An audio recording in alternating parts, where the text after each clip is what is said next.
There's a lot of buzz out there about the June LSAT. Some people say it's harder, others claim it's easier. But what's the truth? Is the June LSAT really any different, or are these just myths causing unnecessary stress?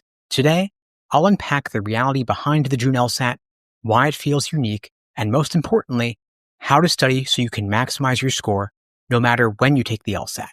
First, for those who don't know me, my name is Steve Schwartz, and I've been teaching the LSAT since 2005.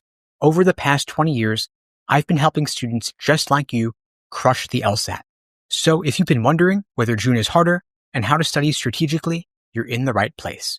Now, why do people think the June LSAT is harder?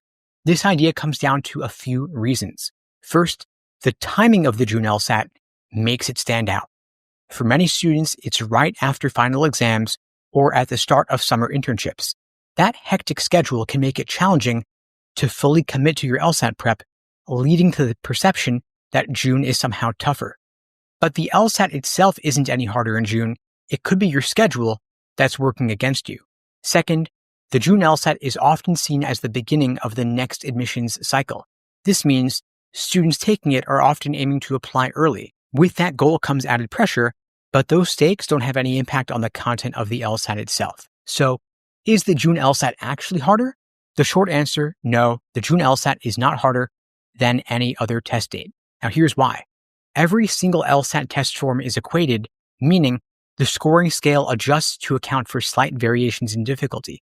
This means that if one test has particularly challenging reading comp, you'll then need fewer correct answers to hit your target score. This is how LSAT ensures fairness across all test dates. The LSAT's also designed to be consistent. Law schools rely on it as a standard metric, so LSAT can't afford to have one test date significantly harder or easier than another. So whether you took the LSAT in February, April, June, or beyond, regardless, the playing field is level. The other thing to know is that there's no such thing really as a single June LSAT. If you and your friend did both take the June LSAT, even on the same exact day and time, you could be getting different questions. LSAT is using multiple different test forms on the same test administration. The other thing is that they reuse tests across administrations. So if you're taking the LSAT in June, you could be getting the questions that somebody else got on the April test, or the same questions that someone else will get on the test later this summer or fall. And so again, there's not really anything unique about the questions on the June LSAT. Now, if you are planning to take the LSAT in June, here's how to set yourself up for success. First, you want to align your study plan with your schedule. If you're just coming off of finals, or you're starting a new job or an internship, be realistic about how much time you can dedicate to your LSAT prep. Even 2 focused hours a day can make a huge difference if you use that time wisely. Second, focus on quality over quantity. Don't feel like you've got to cram in 6 hours of studying every single day. Instead, prioritize targeted practice and thorough review. For example, if logical reasoning is your weak area, dedicate time to breaking down your mistakes and identifying patterns. Remember, if you need help building an effective study plan, my free Easy LSAT cheat sheet gives you a great starting point with strategies to help you prep smarter, not harder. You can grab it using the link below this video, and it's 100% free. Finally, simulate test day conditions. As June approaches, start taking full-length timed practice tests under realistic conditions. This is going to help you build endurance and confidence so there are no surprises on test day. Now, here's a strategy that might sound counterintuitive.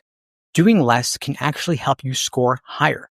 Most students assume they've got to power through several hours of studying every single day, but this often leads to burnout.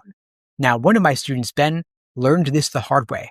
He was studying 5 hours a day, but his scores plateaued at a 157.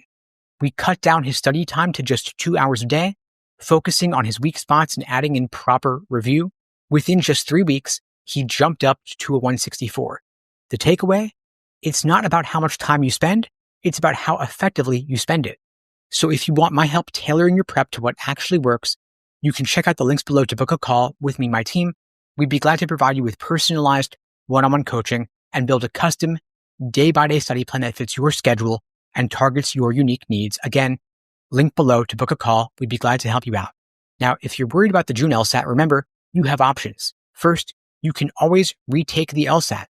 Law schools will value a higher score more than an earlier application, so waiting a couple months could be a smart move. The June LSAT isn't harder than any other test date. It just feels that way because of scheduling pressures and high stakes involved. But with the right prep, you can walk into test day feeling confident and ready to succeed. And if you're looking for more support, check out my free easy LSAT cheat sheet linked below this video, totally free.